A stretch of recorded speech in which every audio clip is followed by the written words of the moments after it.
2 अगस्त 2017 को सरी कनाडा में तकरीबन आधी रात के समय एक बंदा 911 को कॉल करता है और उनको ये बताता है कि मेरे सामने एक गाड़ी में आग लगी हुई है, आप तुरंत यहाँ पर रेस्क्यू वालों को भेजो।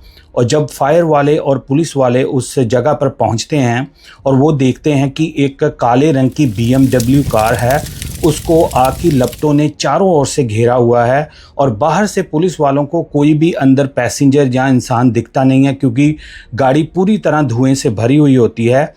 और जब फायर वाले उस गाड़ी के आग के ऊपर काबू पा रहे होते हैं, तभी उनमें से एक ऑफिसर जो होता है वो गाड़ी का जो नंबर प्लेट होता है उसको नोट कर लेता है, क्योंकि अभी गाड़ी का नंबर थोड़ा थोड़ा दिखाई दे रहा था। वो नंबर को लेके वो अपने कंट्रोल रूम में बताता है और उनको एक एड्रेस मिलता है।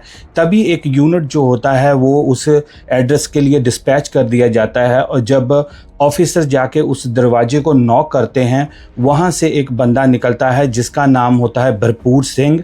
भरपूर सिंह के साथ पुलिस वाले बातचीत करते हैं और उनको बताते हैं कि ये नंबर की गाड़ी आपकी है। वो कहते हैं हाँ जी मेरी गाड़ी है। वो कहते हैं कि इस समय वो गाड़ी कहाँ है। भरपूर सिंह बताते हैं कि ये मेरी गाड़ी मेरी 19 साला बेटी जिसका नाम भव किरण है, वो आज ही शाम को लेके गई है, अपने फ्रेंड के साथ डिनर के लिए गई है। जब पुलिस वाले उनको बताते हैं कि उनकी जो गाड़ी है वो उनको एक सुनसान जगह पर मिली है जिसको आग लगी हुई है, मानो उस फैमिली की और उस बंदे के पैरों में से ज़मीन निकल गई और उन्होंने तुरंत अपनी जो बेटी थी उनको फ़ोन करने शुरू कर दिए, लेकिन उनको कोई कामयाबी नहीं मिलती क्योंकि फ़ोन आगे से कोई उठाता ही नहीं है। और दूसरी तरफ फायर रेस्क्यू वाले गाड़ी के आग के ऊपर काबू पा लेते हैं। तब पुलिस वाले अपनी जांच में जुट जाते हैं और गाड़ी की तलाशी लेना शुरू कर देते हैं। उनको गाड़ी के अगले साइड पे कुछ भी नहीं मिलता, ना कोई पैसेंजर ना कोई भी वहाँ पर चीज़ उनको मिलती है। और जब एक ऑफिसर पीछे जाके गाड़ी की डिग्गी को खोलता है, वहाँ पे उनको मिलती है 19 साला भव किरण की बॉडी। और बॉडी जो होती है पुलिस वाले देख के ही समझ जाते हैं कि ये गाड़ी में आग लगने की वजह से नहीं इस बॉडी को कुछ हुआ, क्योंकि उस बॉडी के सिर में एक उनको बुलेट होल मिलता है। तभी पुलिस समझ जाती है कि ये आग जो है गाड़ी में बाद में लगाई गई है। क्या ये एक साजिश थी? क्या ये एक एक्सीडेंट था? क्या कोई अपना ही इस घटना में शामिल था? क्योंकि क्यों एक 19 साल की यंग लड़की जो यूनिवर्सिटी में पढ़ती थी उसको इतनी बेरहमी से मारेगा? हम इस वीडियो में बात करेंगे पूरी डिटेल के साथ। दोस्तों, भव किरण का जन्म जो है अक्टूबर 1997 में सरी कनाडा में ही होता है और उसकी स्कूलिंग भी सरी में ही होती है। भव किरण का एक बॉयफ्रेंड भी होता है जिसका नाम है हरजोत सिंह। हरजोत और भव किरण एक ही स्कूल में पढ़ते थे। इनकी जो दोस्ती थी वो काफ़ी पुरानी थी। ये 8वीं क्लास से दोनों इकट्ठे ही हैं, एक दूसरे को जानते हैं। और हरजोत जो है वो भी सरी का ही बोर्न ब्रॉट अप है और उसकी फैमिली भी उसी एरिया में रहती है। दोस्तों, जो हरजोत था वो अपनी स्कूलिंग कंप्लीट नहीं कर पाया था क्योंकि उसके भाई के साथ एक ट्रेजेडी हो गई थी। उसके भाई को किसी ने चाकुओं के साथ कत्ल कर दिया था और उस घटना के बाद हरजोत जो था वो डिप्रेशन में चला गया था। वो मेंटली बहुत अपसेट हो गया था, जिसकी वजह से हरजोत जो था वो पढ़ने में ध्यान नहीं दे पा रहा था। इसकी वजह से उसने स्कूल को छोड़ दिया था। उसके साथ हरजोत की जो कंपनी थी वो भी जो अच्छे लोग नहीं थे उनके साथ हो गई, जो लोग ड्रग्स लेते थे, जिनका कोई गैंग्स के साथ कॉन्टैक्ट था। और पूरी तरह ये उन लोगों की कंपनी में आ गया था जो लोग अच्छे काम नहीं करते थे। हालांकि हरजोत का कोई भी सीधा लिंक गैंग के साथ कोई आज तक प्रूव नहीं हुआ, लेकिन ये उन लोगों के साथ घूमता था जिनके ये लिंक्स थे। इसके साथ हरजोत ने ड्रग्स लेना भी शुरू कर दिया था क्योंकि ये डिप्रेशन में चला गया था अपने भाई की वजह से। उसके साथ साथ ही ये सारी जो बुरी आदतें थी वो हरजोत में आ गई। और इसके साथ बड़ी जो चीज़ थी, हरजोत हर समय एक इलीगल जो वेपन होता है, गन होती है, उसको अपने साथ रखता था क्योंकि उसको ये लगता था कि कहीं जो मेरे भाई के साथ हुआ है वो भी मेरे साथ ना हो जाए। इसकी वजह से वो इलीगल जो गन थी हर जगह कैरी करता था ताकि कोई उसके ऊपर अटैक ना कर दे। इसको ये डर लगा रहता था। इस सब के दौरान भी जो भवकिरण थी और हरजोत था, इनका रिलेशन बहुत स्ट्रॉन्ग था। ये बहुत ही एक दूसरे को पसंद करते थे और इनकी जो फ्रेंडशिप थी, इनके ऊपर कोई भी इस चीज़ों का कोई भी असर नहीं पड़ा। 1 अगस्त 2017 को भवकिरण और हरजोत जो हैं वो डिनर प्लान करते हैं और उस रात तकरीबन 9 बजे भवकिरण जो है वो हरजोत के घर के लिए जाती है और वो वही गाड़ी लेके जाती है जो उसके फादर की होती है, काली BMW। और जब भवकिरण हरजोत के घर में पहुंचती है तो हरजोत जो है वो उसी गाड़ी में, भवकिरण की गाड़ी में उस रेस्टोरेंट पे जाते हैं जहां पर ये खाना खाते हैं। और जब ये खाना खा रहे होते हैं तो हरजोत ने उस समय भी गन अपने साथ कैरी की हुई थी, क्योंकि वो हर जगह गन को लेके जाता था। और तकरीबन रात के 10 बजे उसी रात ये अपना जो डिनर था वो फिनिश करते हैं और दोबारा उसी गाड़ी में बैठ के हरजोत की घर की तरफ ये निकल पड़ते हैं। और जब ये उस घर में पहुंचते हैं तो उस घर में भवकिरण जो है कुछ फैमिली मेंबर्स को भी मिलती है हरजोत को, जहां पर इनकी हेलो हाय होती है।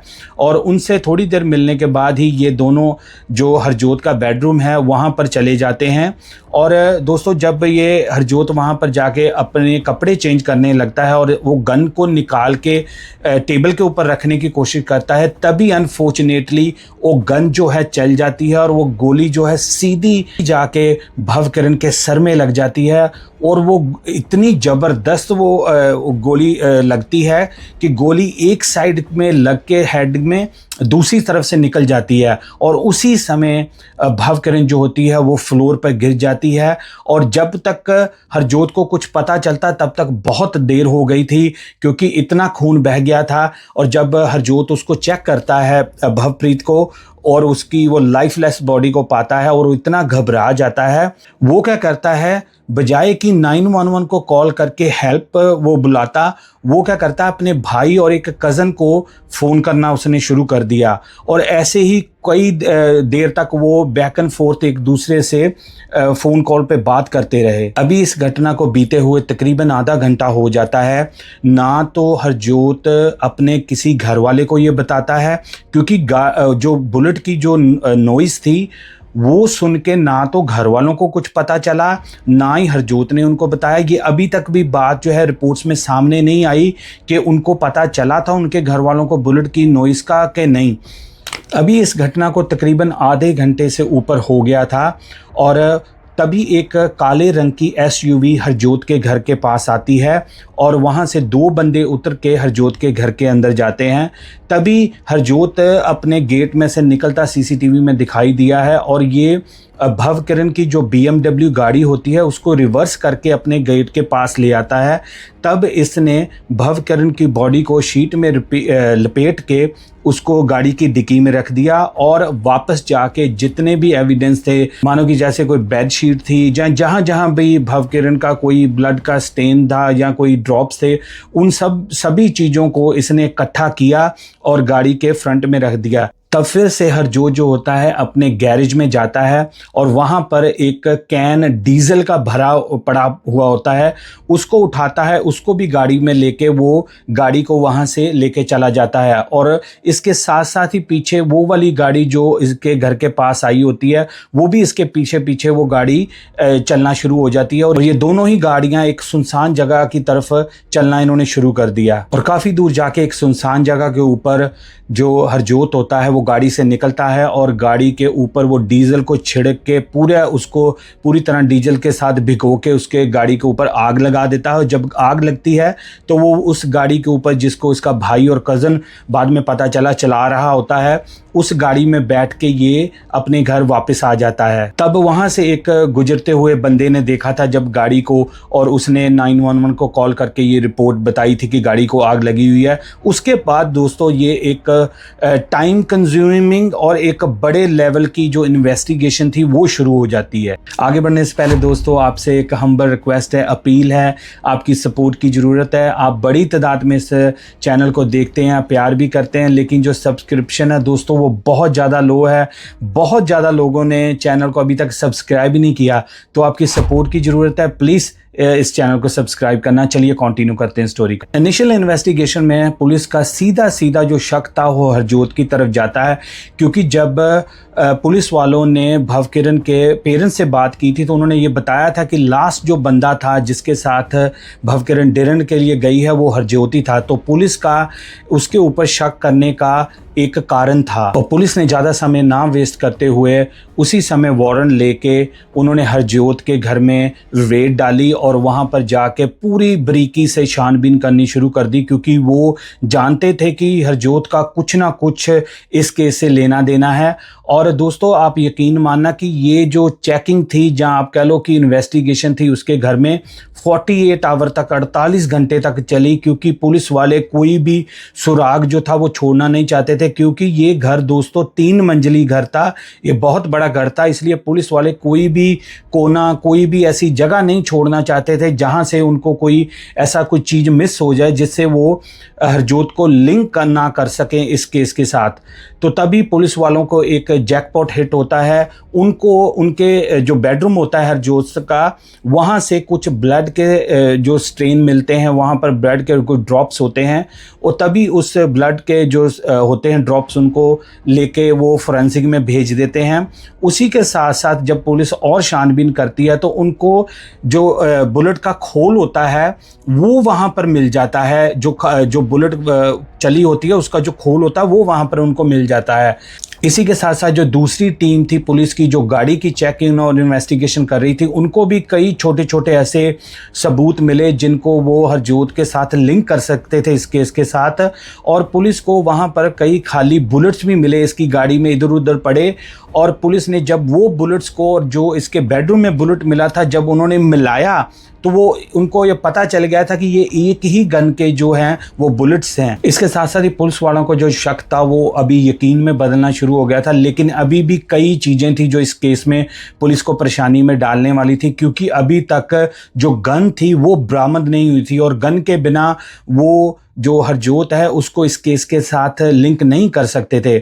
और पुलिस वालों का जो यकीन था वो दिन प्रतिदिन इसमें ज़्यादा इसलिए बढ़ रहा था क्योंकि जब उन्होंने फैमिली से वो वाले दिन की सीसीटीवी फुटेज मांगी, क्योंकि उस घर काफ़ी बड़ा घर था, उसमें सीसीटीवी कैमरास लगे हुए थे, तो फैमिली ने उनको वो फुटेज देने से इनकार कर दिया। उन्होंने कहा कि उस दिन की फुटेज और उससे एक दिन पहले की फुटेज जो है वो किसी कारण करके डिलीट हो गई है।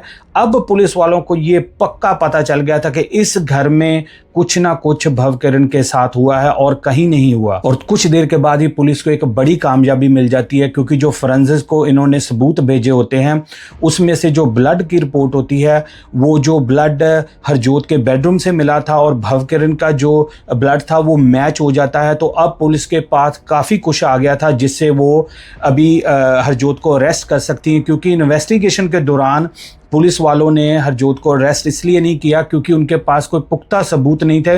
वो नहीं चाहते थे कि हम कोई केस ऐसा कमज़ोर बना दे जिसकी वजह से जो हरज्योत है उसको जमानत मिल जाए और वो उसका जो केस है वो कमज़ोर हो जाए। तो इसके बाद पुलिस ने एक भी पल की देरी नहीं की, उन्होंने सारे एविडेंस जुटा के जो अरेस्ट थी वो डाल दी और हरज्योत को अपने ही घर से उन्होंने जाके अरेस्ट कर लिया। हरज्योत को अरेस्ट करने के बाद पुलिस ने जब सारा मामले को इकट्ठा कर लिया, सबूत इकट्ठे कर लिए और इसको जज के सामने कोर्ट में पेश किया गया इसके ट्रायल्स में, तो जो हरज्योत था उसने सारे जो इल्ज़ाम थे उसने ना बोल दिया, उसने डिनाई कर दिया। उसने कहा कि मैंने कुछ किया ही नहीं है, मेरा तो वहाँ पर था ही नहीं, अभी तक इनको गन भी नहीं मिली।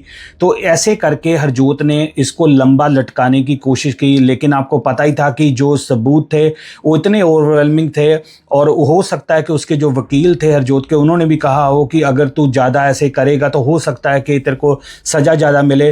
तो काफ़ी देर ऐसे लटकाने के बाद कोर्ट को हरज्योत ने अपना जो जुर्म था उसको कन्फेस किया और उसको ये बताया जज को कि ये सारा कुछ ही एक एक्सीडेंट की वजह से हुआ है, मेरा कोई भी प्लान नहीं था ऐसा उसको मारने के लिए, मैं तो सिर्फ गन को रखने लगा था और वो गन चल गई। यहाँ पर दोस्तों जज ने ये सवाल किया कि अगर तेरे को एक्सीडेंटली सारा कुछ हुआ, तेरे को लगता है कि तूने कुछ नहीं किया था, तूने 911 को कॉल ना करके अपने भाई और कज़न को क्यों फ़ोन किया? तो हरज्योत का जवाब ये था कि मैं बिल्कुल बिल्कुल डर गया था, मैं नहीं चाहता था कि कोई ऐसी बात हो, तो मैंने एक तरह से एंग्जाइटी में, डर में मैंने ये जाके ये स्टेप उठाया और उसकी बॉडी को वहाँ पर जाके बर्न कर दिया।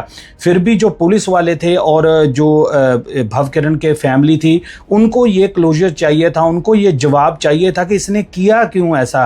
तो जज ने फिर आके वहाँ पर एक जो फोरेंसिक साइकेट्रिक होता है उसको कोर्ट में बुलाया कि आप आके हमें समझाएं कि इसकी मनोवस्था क्या थी उस समय, क्योंकि हम अभी भी समझना चाहते हैं कि इसने 911 को कॉल ना करके ये इसने इतना जो भयंकर जुर्म है वो क्यों किया। तो जो वो वहाँ पर साइकेट्रिक आया था उसने फिर आके पूरी डिटेल से हरजोत से बात की और जो रिपोर्ट सामने आई फिर उसने कोर्ट में आके जज को बताया कि हरजोत ने ये सब कुछ इसलिए किया था क्योंकि इसका जो पास्ट ट्रॉमा था जो इसके भाई के साथ हुआ था, उसके बाद जब से ये गैंग वालों के साथ उठना बैठना इसने शुरू कर दिया था, ड्रग्स लेना शुरू कर दिया था, ये डर गया था कि अगर कोई भी पुलिस में ऐसा कोई मैटर मेरा उछलेगा तो पुलिस जो है हो सकता है कि जो मेरे घर में भी ड्रग पड़ा हो उसके ऊपर भी वो चार्जेस लगा दे, जहाँ जो गैंग वाले हैं उनके साथ ना मेरा कोई कनेक्शन निकाल दे, क्योंकि उन्होंने मोबाइल फ़ोन जो थे उनमें से सारा कुछ इसका निकाल लेना था। और वो वाले फोरेंसिक साइकेट्रिक ने ये भी मेंशन किया कि हो सकता है कि इसको गन्स रखने का शौक़ था और इसके घर में हो सकता है कि कई और भी गन्स पड़ी होती, ताकि ये चाहता नहीं था कि पुलिस वालों को ये पता चले, इसकी वजह से इसने डर की वजह से ये सारा कुछ किया। जज ने फिर सारे दलीलों को सुना और सारे ही जो विटनेस थे उनको सुना, जो फैमिली थी बेचारी उनके तो जो फैमिली मेम्बर थे उन्होंने जो इम्पैक्ट स्टेटमेंट होती है विक्टिम की वो भी दी। वो बेचारे कह रहे थे कि अब हम कैसे अपनी ज़िंदगी को गुजारेंगे, जब भी कोई दिन त्योहार आएगा हम कैसे जो भवकिरण के बिना अपनी लाइफ को गुजारेंगे ये नहीं बता सकते, क्योंकि उन्होंने कहा कि इतनी बड़ी पेन जो हमें मिली है हमें नहीं लगता कि कोई भी सज़ा जो है वो उसकी भरपाई कर सकती है। तो जज ने दोस्तों हरजोत को 7 साल की कैद सुनाई है। तो दोस्तों अगर आप सोच रहे हैं कि भाई और कज़न का क्या बना, तो यहाँ पर मैं आपको बता दूं कि लैक ऑफ एविडेंस होने के करके और डायरेक्ट कोई लिंक होने के करके, क्योंकि उन्होंने जब सीसीटीवी कैमरास देखे हैं तो उन्होंने पाया था कि जो भाई और कज़न है उसने ना तो उन्होंने बॉडी को टच करा, ना गाड़ी की डिग्गी में रखा, ना ही गाड़ी को आग लगाई। तो लैक ऑफ एविडेंस की वजह से उनको रिहा करना पड़ा पुलिस वालों को। हालांकि फैमिली जो थी वो खुश नहीं थी, क्योंकि वो कह रहे थे कि 7 साल सजा बहुत कम है। वो कहते थे कि हमें चाहिए था कि इसको कड़ी से कड़ी सजा मिले, 7 साल बहुत कम सजा है। तो दोस्तों यहाँ पर आप देखो कि जो भी सारा कुछ हुआ, चाहे एक्सीडेंट हुआ चाहे वो पर्पसली किया गया है, इसमें एक मासूम बच्ची की जान चली गई और उनकी जो फैमिली है उनको ऊपर जो दुखों का पहाड़ टूटा है उसको तो कोई भी चीज़ पे नहीं कर सकती, चाहे जितनी मर्जी भी सज़ा हो जाए। वो जो नुकसान है उस फैमिली का वो पूरा नहीं हो सकता इतने जवान बच्चे की मौत का। इसके साथ साथ दोस्तों ये भी ध्यान में रखना कि ये जो गैंग्स के कनेक्शन थे, ड्रग्स लेना था रेगुलर बेसिस के ऊपर, इलीगल जो गन्स रखनी थी, इसका भी कोई ना कोई पार्ट था इस इंसिडेंट में। तो एंड में दोस्तों मैं यही अपील करूंगा अपने बच्चों से, अपने यारों दोस्तों से, जो लोग मुझे सुन रहे हैं, आप इस वीडियो को शेयर जरूर दोस्तों करना कि आप गैंग कनेक्शनों से, ड्रग्स से, इलीगल वेपन से आप दूर रहें, क्योंकि आपको नहीं पता कि ये चीज़ें जो हैं जो वैसे ही ख़राब हैं आपकी सेहत के लिए, आप उनको लेके कोई ना कोई ऐसा नुकसान कर दो जिसकी वजह से आपने हरजोत का केस देखा है कि एक इनोसेंट बच्ची की जान चली गई। तो ये एक दोस्तों यूनिक केस था जो मैंने सोचा आपके साथ मैं शेयर करूं। आप कमेंट्स में ज़रूर अपनी राय देना कि आपको क्या लगता है कि ये जो सज़ा मिली है इसको ये इनफ सज़ा है, क्या आपको लगता है कि ये सचमुच एक्सीडेंट ही था या कोई साजिश के तरह तहत ये काम सारा हुआ है। तो आप कमेंट्स में ज़रूर ये बताना आपको ये क्राइम स्टोरी कैसी लगी, ये भी आप कमेंट्स में ज़रूर बताना। मैं मिलूंगा एक और नई क्राइम स्टोरी में, तब तक के लिए एज यूजुअल दोस्तों जय हिंद।